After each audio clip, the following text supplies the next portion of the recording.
All right, welcome back to the Morning Update Show. My name is Omari Salisbury. And I'm Trey Holiday. Yay, holiday, and it's Friday. Yes, Friday, man. That was a great town hall last night. Oh, I got to publicly give you all the love, bro, because I know that you worked your butt off to pull that together last night with all the folks over at iHeartRadio. And honestly, it was such a great showing for our community. If I got to say that, man. So kudos to you, my friend, and round of applause, man. Man, well, you already know teamwork makes the dream work. So, it's a lot of people involved in the process. So we got a clip right here of Brandon Hersey last night. And the question that was posed to Brandon Hersey is, what does he hope for the future? All that being said, I want to ask you what gives you hope in this moment now? And I say that I think I speak for everybody who is listening, who is watching right now, when I say this is a time period where there seems to be a lot of grief and grimness piling up locally and nationally. What continues to give you hope and continues to have you all move forward? Yeah, man. My second graders, honestly, they're going from being able to spend every day with my group of 8-year-olds and just exposing them to all of the amazing things that are in the world, space, science, math, reading, all the fantastic literature that exists, to only being able to interact with them throughout the majority of the past year through a screen has been a challenge, and it's a pain that not only teachers but families throughout this area and throughout this nation are feeling, right? But logging in and seeing those faces every single day, that they are so resilient, even in the midst of an incredibly broken system that we are handing them, that gives me hope that there is a light at the end of this tunnel. And it is our youth, right? The organizers of the Black Education Now rally, the organizers from Black and Brown Lives Matter, the organizers that clearly showed us throughout this summer that the youth right now are the truth right now, and they have the answers, and they've had the answers all along, and all we need to do is get out of the way and implement those answers. That is the type of society that I want to live in, and that is the type of society that I want to be a part of creating. The youth right now is the truth right now. And on that note, let's add Besa to the conversation. What's up, Besa? Good day. Hey, Besa. Girl. What's happening? I'm so tired. Besa, man, but man, you worked twice last night. We did a town hall, then you went and got on air. And then I had to do my show, and then I was just like wide awake because it was a full moon, so I couldn't sleep. So I probably went to bed at like 3. Oh wow! Well, I'm glad you're able to join us this morning. Tell me quickly, and we actually have a clip here. One of the questions you asked Mayor Durkin. But before we get to it, what were some of your major takeaways from last night? I really liked the first section. The first section reminded me that this is something that we need to do more for our community. It was a moment, especially when I started it out with saying, this is not going to be like what happened on Tuesday. That is not the energy that we're bringing here. The education that was thrown out, the vulnerability that was thrown out, and, with having King County Equity Now and Africatown in the middle, it was actually nice to see that the mayor listened, or at least her team listened, and they gave her the information. Yeah. I'll tell you this though. The mayor's a real good listener. I mean, she now where people get caught up is whether she acts on what she's heard or not. But she pays attention. That girl knows how to dance around. Not even dance. She just slowly walks around the question. Like, I know I'm not answering it, but guess what? I'm gonna give you these words. Oh wow. So all right. Well, speaking of that, then you asked the mayor a question last night. And I think the question was, where specifically is money from the Black community going to come from? We have the clip right here. I would personally love to know for the Black community if there is anything in your pipeline where there is a allotment of money that is specifically for the Black community rather than BIPOC?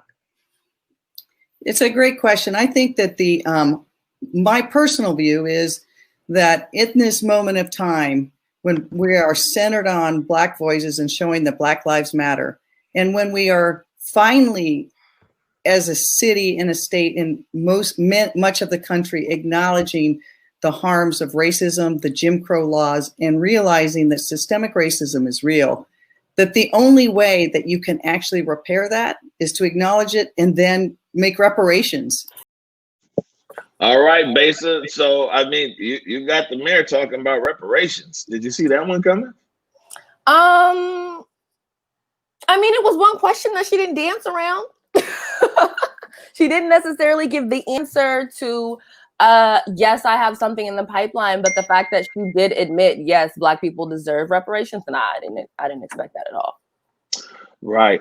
Well, let me ask you this then. So, I mean, you're calling the mayor the dance machine this morning. What is there anything that you feel that she didn't dance around or answer directly to your satisfaction?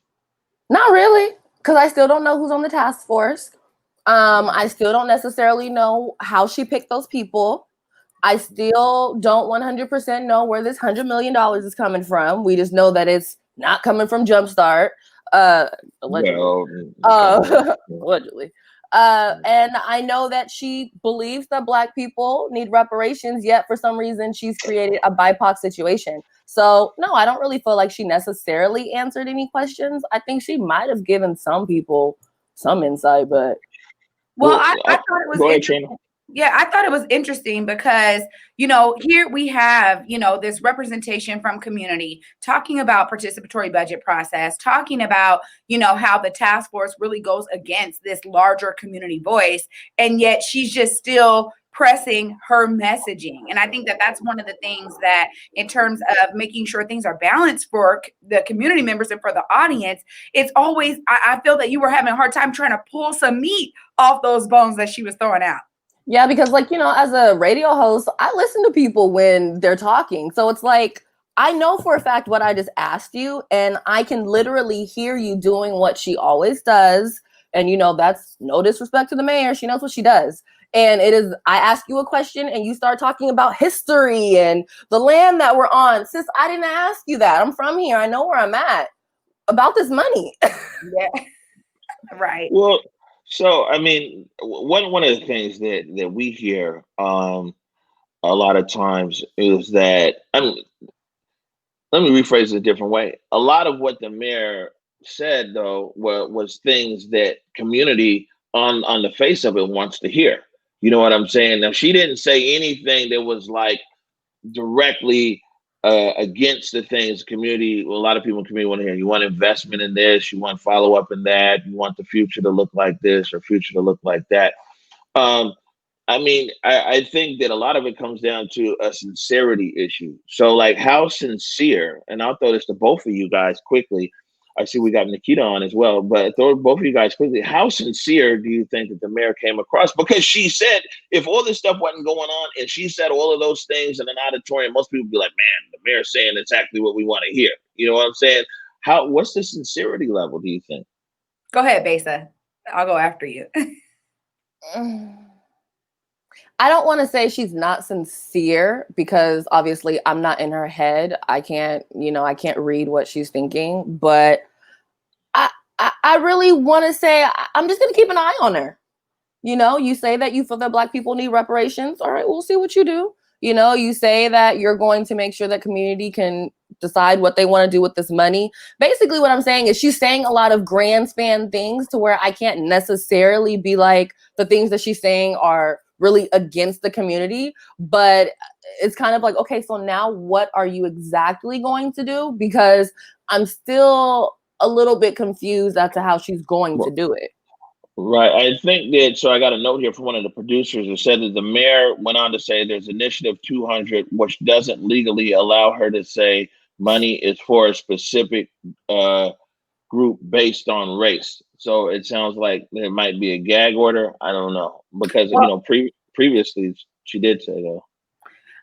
I'll just say this. One of the things that we have seen from Mayor Jenny Durkin is that we said it just now, she listens really well. She does hear what the community wants. And what we've seen her do in the past is take that language, kind of co-opt that language as if she's saying the same things, so that people that do support her would be able to be like, well, I mean, she's moving in the ways that community is asking. She's saying a lot of the same things. Why isn't community, working with the mayor? And that becomes the general discourse. And that is not true. It's just, it's utterly wrong. And it's something that I want to make sure people understand right now, because what we see is that soundbite after soundbite sounds very good. It's the same language as what community wants, yet the approach is not being led by community. The approach is not even being introduced to community. As we see right now, the only thing we keep hearing is this task force.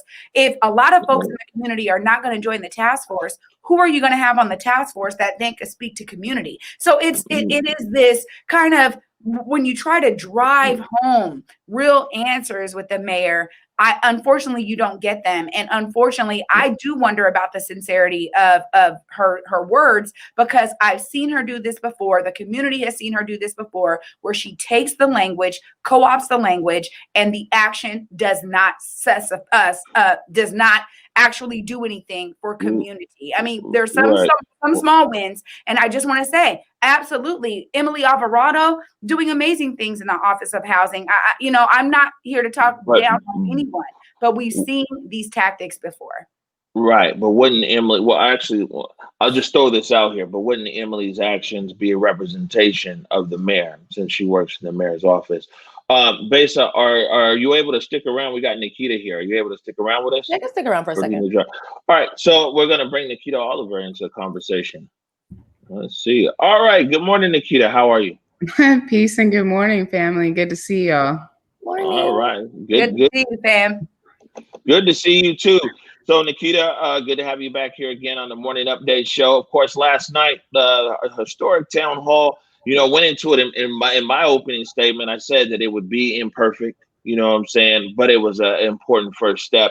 And also, on the community side, at least for me, this was the first time that it was important for us to put everybody on the same platform. The mayor, no matter who the mayor is, whether you like the mayor, dislike the mayor, a mayor's platform is always going to be bigger than community. And so, the mayor can call a press conference, get all the big TV stations, community members using social media. But last night had everybody on the same platform, something that we're kind of proud of over here. That being said, though, what were some of your takeaways from the town hall last night?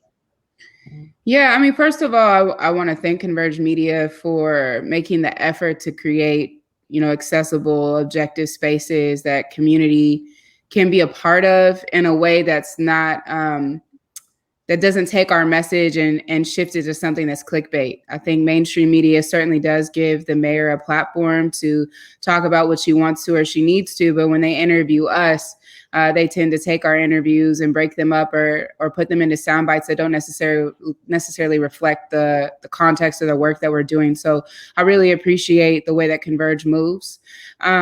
In terms of takeaways, from the community side, something that was very clear to me is how infrequently so many of our organizers and advocates actually get the space to really talk honestly about their experiences as Black and Brown people, and to talk about the ways in which the way the city moves actually impacts our everyday lives, whether that's the material conditions we're living in or the emotional state that we're trying to survive through. There was a lot of pain that I think people shared. And at the same time, a lot of folks that spoke on the community end are doing dynamic, innovative, creative work. And so just really thinking about what does it look like to create more opportunities, more platforms for community members to both share their experiences, but also their dynamic work that they're doing. Listening to the mayor, if I'm honest, was very challenging. It took a lot for me to just sit and listen, because there is an extreme co-optation of the language that the movement is using, that the movement is employing to talk about the history of what Black and brown folks and Native folks have experienced here in the Pacific Northwest and then in the country generally, to provide analysis to community, but to also talk about the ways in which we're doing our work to not just change things in this moment, but to change the systems, to transform the places and the spaces that we live in. And in many ways, the mayor did reflect that language. She is great at mimicking progressive language. Unfortunately, there is a huge neoliberal underlining to that, where the language and the actions don't necessarily meet. And I think that's where there's a major contention between community organizers and honestly, the bureaucracy that we have to deal with. Just consider this 2% defund, the amount of work that we had to put in since May 29th to get a 2% defund and a $17 million investment is probably triple what the mayor and her staff put in to honestly undercut our efforts at every turn. And I personally feel like the executive order that came out yesterday in many ways is an effort to do that, to make her look progressive. But that executive order didn't necessarily say a lot about what would really happen. And to be quite frank, we've seen tons of task force time and time again, and task force rarely ever bring forward a change in the material conditions that Black folks are living in. Right. And I'll throw it over to Besa to see if you have a question here. But real quick, we had a lot of viewers from the East Coast last night, really all over America, tuning in. And people who don't know the politics here on the ground level, they were like, hey, it looks like community and the mayor are like maybe just inches or millimeters apart. And that was a lot of the feedback that we got nationally from people who don't see the things from the perspective that we see here, because a lot of the same words, communications, ideas, thoughts, and everything, if you weren't from here, you'd really be hard to believe that the community and City Hall aren't just almost hand in hand. Did you have a question for Nikkita, Besa? Honestly, my question for Nikkita would be, what is a takeaway that you really want for people to note in terms of what the mayor said? Because for me, I'm not ashamed to admit that I don't know everything about politics. I actually know very minimal amounts about politics, and I didn't grow up in a household where I learned about it. I'm kind of figuring things out right now as I go with this movement, where I'm like, yo, how do I fit in? Like, what has really been going on? So for someone like me that might kind of feel like, personally, I don't really feel like she answered a lot of my questions. I feel like she danced around a lot of my questions. And I just want to know from an expert if there's like any takeaways that I should have actually noticed that maybe just went over my head. Yeah, I mean, actually, I think your observations are right on point. And it's actually folks in the position that you just described that are really important, whether it's a community organizer or an elected official, to be able to speak to. If you felt like she didn't answer your questions or she danced around the topic, then she probably did, to be quite frank. And to be honest, in my experience with the mayor, when she was running for office after the People's Party was out of the election, there was a debate between her and Carrie Moon. And at the end of that debate, there was essentially an agreement to certain actions that they would take. One of those agreements was to stop the sweeps and to actually invest in affordable housing. We're 3 years into Mayor Durkin's term. And to be quite frank, we have seen a continuation of sweeps. And even in the midst of this global pandemic, when the CDC has said that sweeps are even more problematic than they were before, despite, people saying this is a human rights violation, it doesn't help people get housed, she's actually allowed those sweeps to continue without any real investment in affordable housing or the things that we know actually help people be safe, sustained, and cared for in the midst of this pandemic. So when you look at that and then you apply it to what's happening right now, I think there's a lot of reason for Black, Indigenous, people of color communities to have a lot of distrust of what the mayor said. She spoke in platitudes. Platitudes don't answer questions about what you're practically or pragmatically going to do. How does it actually manifest into a change in policy, a change in the way the system works, or an actual investment in community? And to be quite frank, yes, while I-200 might say that you cannot overtly say you're going to invest in Black communities, many institutions, many government bureaucracies in our states have figured out how to make investments in communities without being explicit about it. And she knows that's possible. She's a lawyer. She knows how to work her way around things the same way the University of Washington has to, as it tries to deal with the fact that Black students are underrepresented and underfunded to be at that institution. So I think it requires creativity. It requires innovation. And she is a good listener in the sense that she can take on our language. I travel sometimes to other places in the country and they say the same thing about Seattle. Seattle seems so progressive. And then once we have a conversation about what's actually manifesting on the ground, the difference between platitudes and resolutions and executive orders that don't have any real outlines of what the action is, and then how people are actually living, breaking down those wealth statistics like Y King was doing, talking about the lack of access to affordable housing, looking at the gaps in the achievement gap and the education gap, we start to see that where there's platitudes, there's also a real lack of action. Right. Trey, you have any question for Nikkita? Yeah. For me, I hear you, because I was like, whoo, this is hard to listen to, and this is hard to bear witness to, because I think you're so right in terms of the co-opting nature that she has. My question for you really is about right now. What is it that you feel that, people who are not involved in the movement, people who want to be, people who are like, man, I got to do something. How can we direct that energy to kind of help in this regard? Yeah, so that's an excellent question. First of all, the movement is essential. Electeds don't do anything without being moved to do it. The truth of the matter is we're over 120 days into this uprising. And it's just now that the mayor puts out an executive order that, in my opinion, was an attempt to undercut the energy moving into this 2021 budget cycle that's still going to demand a defunding of the police by 50%, which is $205 million. And that money should be invested in Black communities. It should be invested in communities that have been impacted by the violence of policing, systemic oppression, racism. So the movement is essential, because we know the only reason she's doing this right now in this moment is because of the movement. So how do people get involved? I mean, there's still protests almost every day. So you have everyday march, you have morning march, you have end. So you have levels of engagement you can choose if you want to get into the streets. That being said, we are still in the midst of a global pandemic, and there are people who are immunocompromised or have family members or for whatever reason are not able to be in that space.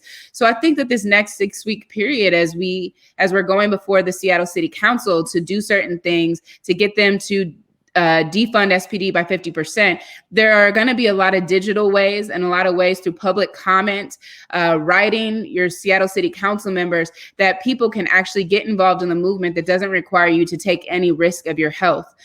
There's also paying attention to organizations like King County Equity Now, paying attention to decriminalize Seattle, as folks are partnering with the protests that's happening in the streets and turning that energy into policy work. King County Equity Now is doing an incredible job of developing an infrastructure where people can volunteer. As you heard last night from the community, there's work happening in education. There's work happening in development. There's work happening in creating civilianized 911. So there are plenty of organizations that are going to need the support of individuals who have technical support skills, digital skills, or web skills, who have financial ability to invest. If you have dollars and you're willing to give them to organizations doing work, you should be doing that. We need to be redistributing wealth in order to make sure that we can scale up our community-based responses for safety. So if you're really wanting to get involved, follow those coalitions. There are tons of things that are getting posted online, but also this 6-week period of advocating to the Seattle City Council and reminding them to hold to what they said in June and letting them know that we as constituents have their back is going to be an incredible help moving forward. All right. You heard it here. Look, we gotta move on to our next segment. So Besa, KUBE 93, Nikkita, Oliver, King County Equity Now, Decrim Seattle. Thank you guys both so much for joining us this morning on the Morning Update Show. Bye, guys.